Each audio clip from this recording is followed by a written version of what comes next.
Today's setup for a just one night to camp back on New York. It's a American truck and bike meet. So today's a basic setup, just a converted Food Panda box with all my kit in.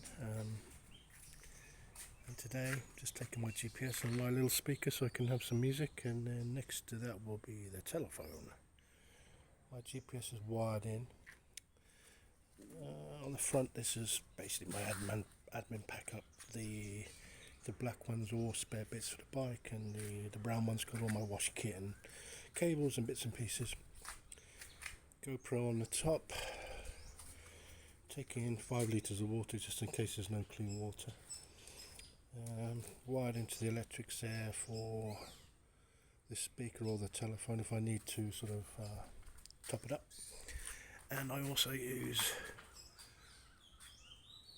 some solar panels, which I sort of just trickle charge stuff all the way around. And there we go. That's the setup for today.